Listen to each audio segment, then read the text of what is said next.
उन दिनों में यूहन्ना बपतिस्मा देने वाला आकर यहूदिया के जंगल में यह प्रचार करने लगा। ये वर्ष यीशु के विषय मुख हैं। यीशु के नासरत लौट आने के पश्चात हम उसके सेवा कार्य की ओर अग्रसर हैं। इन लगभग 28 से 29 वर्षों का कोई विवरण नहीं है। अपोक्रिफा की पुस्तकों में यीशु के बाल्यकाल का उल्लेख है, जैसे कि चिड़ियों के टूटे पंखों को स्वस्थ करना तथा अन्य रोचक कहानियां। जहां धर्मशास्त्र मूक हो, वहां हमें भी मूक रहना चाहिए। परमेश्वर ने उचित जाना कि यीशु के जीवन के उस काल को अज्ञात ही रहने दे। एक सुसमाचार उसका किशोरावस्था का मात्र इतना ही उल्लेख करता है कि वह 12 वर्ष की आयु में एक अद्वैत व्यक्ति रहा था। अब हम यूहन्ना बपतिस्मा देने वाले के संपर्क में आते हैं, जो यहूदा के निर्जन प्रदेश में प्रचार करता था। दूसरी आयत में इस प्रकार लिखा है, वो कहता था, मन फिराओ क्योंकि स्वर्ग का राज्य निकट आ गया है।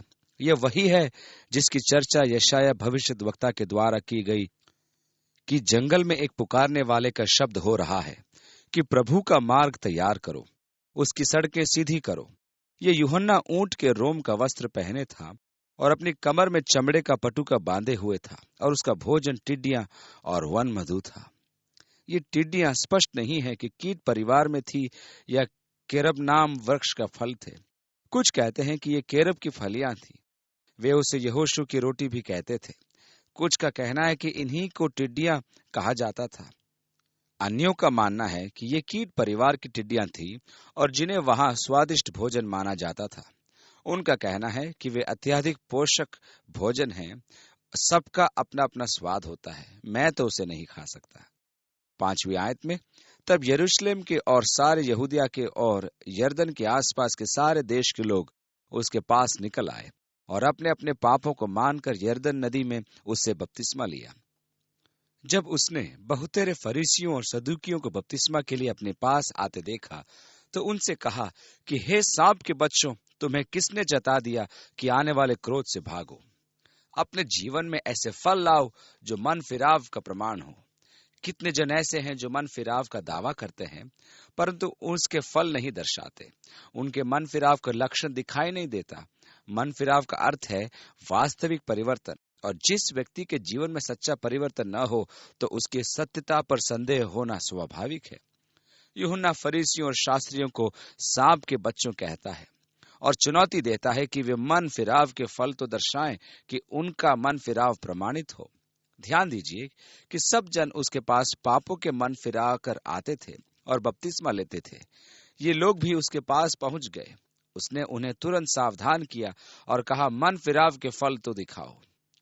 मैं ऐसे अनेक व्यक्तियों को जानता हूं जो अपने कार्यों की क्षमा याचना करते हैं, परंतु उनमें परिवर्तन नहीं आता है। एक व्यक्ति ने मुझसे $1000 उधार लिए थे।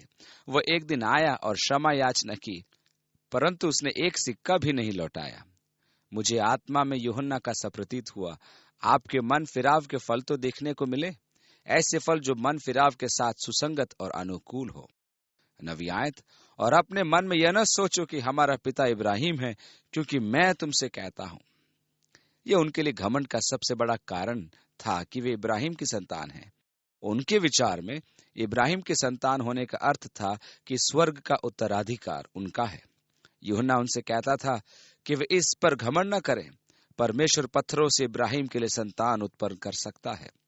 10वीं आयत, और अब कुल्हाड़ा पेड़ों की जड़ पर रखा हुआ है, इसलिए जो जो पेड़ अच्छा फल नहीं लाता वह काटा और आग में झोंका जाता है।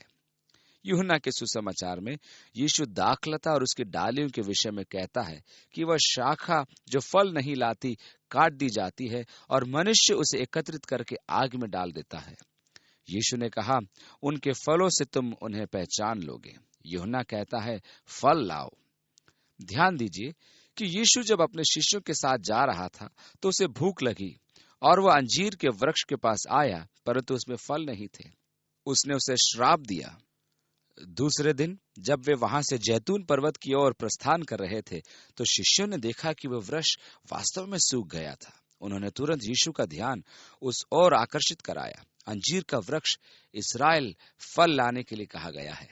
यहाँ यूहन्ना बपतिस्मा देने वाला कहता है, अब कुल्हाड़ा पेड़ों की जड़ पर रखा है। उसने ये इस्राएल के लिए कहा था। जो वृक्ष फल नहीं लाता वो काट दिया जाता है।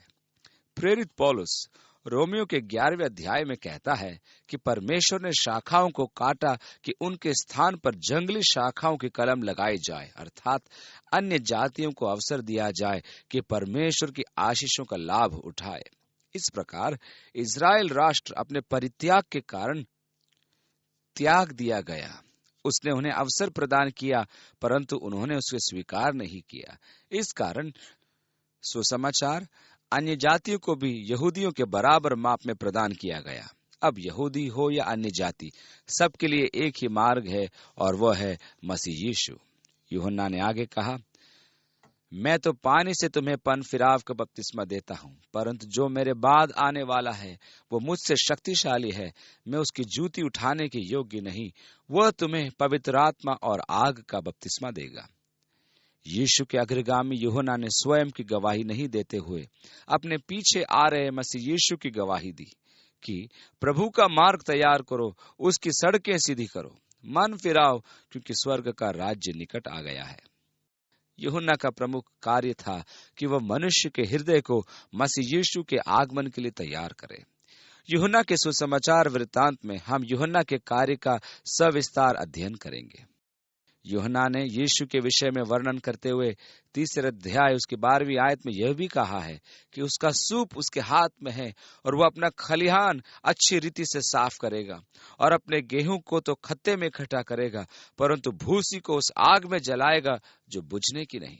अर्थात वह इसराइल को फटक कर साफ करेगा और भूसी को उड़ाकर गेहूं को एकत्र करेगा और अपने साथ ले जाएगा, तथा भूसी को अर्थात अनाचारी इसराइल को आग में झोंक देगा। अभी यूहन्ना यीशु के आगमन हेतु मार्ग तैयार कर ही रहा था कि यीशु आया।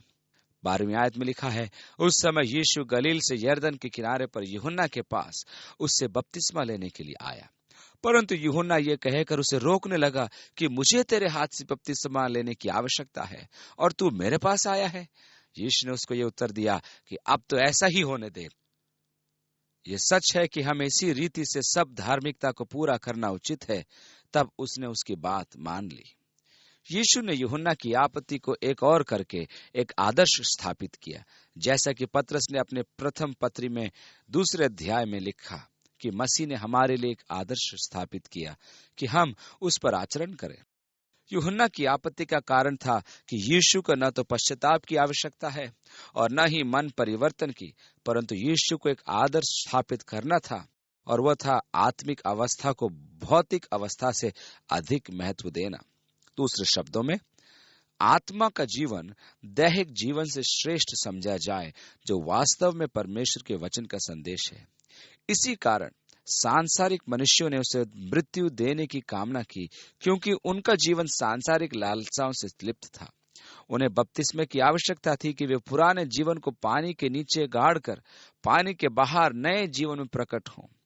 यही आदर्श स्थापित करने के लिए यीशु ने बपतिस्मा लिया, और ज्यों ही वो पानी से बाहर आया, और देखो, उसके लिए आकाश खुल गया और उसने परमेश्वर की आत्मा को कबूतर की नाई उतरते और अपने ऊपर आते देखा। अर्थात परमेश्वर ने उसका अभिषेक पवित्र आत्मा से किया और घोषणा की कि यह मेरा पुत्र है, जिससे मैं अत्यंत प्रसन्न हूं।